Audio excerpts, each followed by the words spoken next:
इस वक्त आपकी महंगाई की सबसे ज्यादा एक वजह यह भी है कि आपने भारत से ट्रेड बंद कर रखा है। दालें जो हैं वो बाहर से इंपोर्ट करते हैं, ऑस्ट्रेलिया और दूसरे ममालिक से।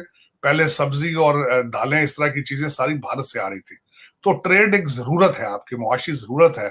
और फखर साहब, भारत ने एक मैच्योर मैसेज दिया बांग्लादेश को। ये जबानी बोला नहीं जी जी, लेकिन एक अंडरस्टैंडिंग है कि आप और हम भाई तो हैं, लेकिन भारत आपका बड़ा भाई नहीं है, हम बराबर के भाई हैं। ओ जबरदस्त। इस वक्त जो पोजीशन है वो ये कि डॉलर जो है वो 212 रुपए का हो गया, और आईएमएफ की जो डील है उसका अभी कोई पता नहीं है। इंडिया तो अमेरिका से आईएमएफ का इमदाद भी नहीं लेता, और या उसके बावजूद इंडिया जो है वो क्वाड का एक हिस्सा है। इस वक्त यह है कि इकोनॉमी की लोगों के लिए बुरी खबर यह है कि हालात जो भी चल रहे हैं इससे मजीद ख़राब होने जा रहे हैं। तो उनको कोई एयर राइट्स चाहिए, जहाज़ों की आने जाने की राइट्स चाहिए, तो क्या इसमें हर जगह के वो निगोशिएट किया जाए? पाकिस्तान की अगर जियो स्ट्रेटेजिक इंटरेस्ट में है, लेकिन हम दुनिया को कहेंगे कि तुम्हें भी पाकिस्तान की राहदारी इस्तेमाल करने की जरूरत है नहीं, क्योंकि हम जो इंडिया ने रोड बनाई है, जो इंडिया ने पोर्ट बनाया है, जो इंडिया ने रेलवे लाइन बनाई है, आप आइए, आपका वेलकम है। इंडिया अपने पांव पे खड़ा है और वो अलाइनमेंट कर रहा है अमेरिका के साथ। स्वागत है दोस्तों। जैसा कि दोस्तों आपने क्लिप में देखा, पाकिस्तानी मीडिया ये चर्चा कर रहा है कि अगर भारत के साथ अच्छे रिश्ते होते तो शायद हमारा आज ये हाल ना होता। पाकिस्तान में इस वक्त डॉलर 212 रुपए के ऊपर जा चुका है और पाकिस्तान के साथ आईएमएफ अभी तक कोई डील नहीं कर रहा। पाकिस्तान मीडिया बांग्लादेश की मिसाल देते हुए बता रहा है कि देखो कैसे बांग्लादेश ने भारत के साथ अच्छे संबंध बनाकर आज इतनी तरक्की कर ली है। बांग्लादेश को भारत ने हर तरह से सपोर्ट किया और आज बांग्लादेश की इकोनॉमी हमसे कई गुना बेहतर है। भारत को दुश्मन बनाकर हमने अपने पांव पर खुद ही कुल्हाड़ी मारी है। भारत बांग्लादेश को अपने ही बराबर समझता है। दूसरी तरफ पाकिस्तानी मीडिया ये चर्चा कर रहा है कि भारत अमेरिका से भी अपने फायदे ले रहा है और रूस से भी, लेकिन पाकिस्तान को हर तरफ से फटकार ही मिल रही है। So friends, let's start this very interesting video. Thank you so much. मगर साथ साथ अगर हम देखें, बिलावल भुट्टो जरदारी की आपने बात की कि वो कह रहे हैं कि इंडिया के साथ ट्रेड होनी चाहिए, वो तो बाजवा साहब ने भी इस किस्म की बात की थी कि ताल्लुकात बेहतर होने चाहिए। कुछ कर पाएंगे ये लोग, या आपको लग रहा है कि बस अब अगले साल इलेक्शन में ही जाके फिर ही कुछ होगा इलेक्शन के बाद, या उससे पहले भारत और दूसरी कंट्रीज के साथ टर्म्स बेहतर होंगे? देखिए, इस वक्त शहबाज शरीफ साहब को ग्रीन सिग्नल तो मिला है और इन्होंने भी वहां पे अपना ट्रेड मिनिस्टर जो है भेजा है। बेबी स्टेप्स तो इन्होंने लिए हैं, ऐसी बात नहीं है कि इन्होंने इस पे अमल नहीं शुरू किया, लेकिन दोनों तरफ पे ट्रस्ट फैक्टर का एक भुगतान है। इनको चाहिए कि स्टेप्स, इस तरह के बेबी स्टेप्स मजीद लें, बजाय कि आप रजीम चेंज या नई गवर्नमेंट आने का इंतजार करें, टाइम वेस्ट ना करें। कोई डायलॉग हमेशा विंडो ओपन रखनी चाहिए और उसमें रिगार्डलेस, मैं पहले हमेशा ये कहता हूं, आप हर चीज चेंज कर सकते हैं, तब्दील कर सकते हैं, अपने पड़ोसी तब्दील नहीं कर सकते। So we have to start learning how to live peacefully with our neighbors. ये बहुत जरूरी है। और आप यकीन करें, इकॉनमी तभी ग्रो करती है जब वहां पे अमन का दौर हो, वहां पे जंगे ना हो, दहशतगर्दी ना हो, और एक दूसरे का जो ट्रस्ट है फैक्टर वो हो, सॉफ्ट बॉर्डर हो। इस वक्त आपकी महंगाई की सबसे ज्यादा एक वजह यह भी है कि आपने भारत से ट्रेड बंद कर रखा है। दालें जो हैं वो बाहर से इंपोर्ट करते हैं, ऑस्ट्रेलिया और दूसरे ममालिक से। पहले सब्जी और दालें, इस तरह की चीजें सारी भारत से आ रही थी। तो ट्रेड एक जरूरत है, आपकी मुआशी जरूरत है, आप इस पे तवज्जो दें। बल्कि मैं चाहता हूं कि भारत के साथ जरूरत है हमारी और उसको करना चाहिए लाजमी।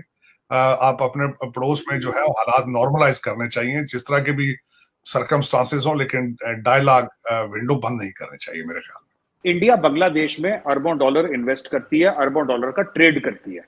अब धंधे की बात करते हैं, बिजनेस की बात करते हैं। अब दोनों मुल्क पैसा कमा रहे हैं। बिल्कुल। बांग्लादेश को पता है कि भारत के बिना बांग्लादेश का मामला नहीं चल सकता, क्योंकि सबसे बड़ा खिलाड़ी इधर भारत है और भारत को भी बांग्लादेश की जरूरत है। और फखर साहब, भारत ने एक मैच्योर मैसेज दिया बांग्लादेश को। ये जबानी बोला नहीं जी जी, लेकिन एक अंडरस्टैंडिंग है कि आप और हम भाई तो हैं, लेकिन भारत आपका बड़ा भाई नहीं है, हम बराबर के भाई हैं। ओ जबरदस्त, है ना? आप और भाई हैं, लेकिन भारत आपका बड़ा। आप ये मत सोचिएगा कि आपकी इकोनॉमी से 5-7 गुना भारत की इकोनॉमी है और 130 करोड़ लोग हैं तो हम आप पे हावी, हमें आप पे हावी होने में कोई इंटरेस्ट नहीं है। आओ दोनों बैठ के धंधा करते हैं। सो यही चीज भारत ने नेपाल को बोली, यही चीज भारत ने श्रीलंका को बोली, यही चीज भारत ने सबको बोली। तो इसीलिए वो आए हैं, और हमारे जो टाइज हैं वो 90% नेशन से इकोनॉमिक ट्रेड के ऊपर हैं। पाकिस्तान का पावर कहां से आता है? पाकिस्तान की ताकत क्या है? पाकिस्तान की ताकत उसके एटमी हथियार या उसकी फौज नहीं है। पाकिस्तान की पावर उसकी जियो स्ट्रेटेजिक लोकेशन है। यस, जो पाकिस्तान की, यानी कि अगर इंडिया को या दुनिया को अगर अफगानिस्तान और सेंट्रल एशिया जाना है समुद्री रास्ते से, तो उसके पास दो चॉइस है, पहला पाकिस्तान, दूसरा ईरान। ईरान के ऊपर तो सैंक्शंस है 1979 से, जब से उसने वो शाह ईरान को अलग करा और अयतुल्लाह खुमैनी आ गया, तो वहां पे सैंक्शंस है, वहां पे तो कोई ट्रेड हो नहीं रही दुनिया की, बहुत कम हो रही है।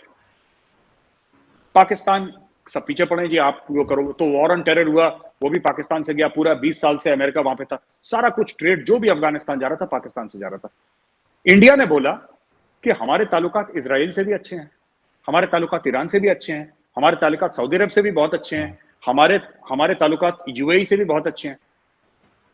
तो हम एक काम करते हैं, हम ट्रेड शुरू करते हैं ईरान के थ्रू, और हम दुनिया को बोलते हैं कि इंडिया ट्रेड कर रही है, आपको पाकिस्तान जाने की क्या जरूरत है। बेसिकली इंडिया में ये ऐसी सोच आई लोगों में कि पाकिस्तान ने हमें राहदारी नहीं दी, तो हम अपना रास्ता तो निकालेंगे ही निकालेंगे, बिल्कुल, लेकिन हम दुनिया को कहेंगे कि तुम्हें भी पाकिस्तान की राहदारी इस्तेमाल करने की जरूरत है नहीं, क्योंकि हम जो इंडिया ने रोड बनाई है, जो इंडिया ने पोर्ट बनाया है, जो इंडिया ने रेलवे लाइन बनाई है, आप आइए, आपका वेलकम है, आप उसका इस्तेमाल करिए। और आपको सेंट्रल एशिया जाना है, आपको जो जाना है, आपको अफगानिस्तान जाने की भी जरूरत नहीं है। आपको यह मसला है ना कि आपको अफगानिस्तान में जाना है तो वहां पे तालिबान है, वहां पे कबीलों के बीच में लड़ाई होती है, इंस्टेबिलिटी है। आपको अफगानिस्तान नहीं जाना, आपको पाकिस्तान नहीं जाना, आपको जिस तरीके से जाना आप उस तरीके से जाइए।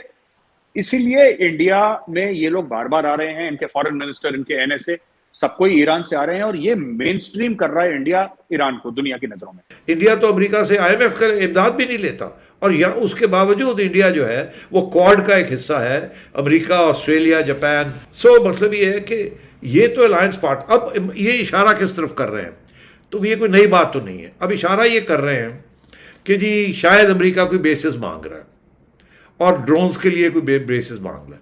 तो जनरल मुशर्रफ के ज़माने में भी तो ड्रोन्स को बेसिस दिए गए थे और बहुत सी इमदाद दी थी, और उस वक्त आपके भी अफ़गानिस्तान के अंदर इंटरेस्ट से अमेरिका के साथ मिलके आपके इंटरेस्ट थे वहाँ अफ़गानिस्तान के अंदर। तो अब तो अभी भी आपके इंटरेस्ट हैं अफ़गानिस्तान में। अब वहाँ TTP बैठी है, आपके ऊपर अटैक कर रही है, आप शायद, तो आप इसमें क्या हर्ज है कि आप अमेरिका के साथ बैठ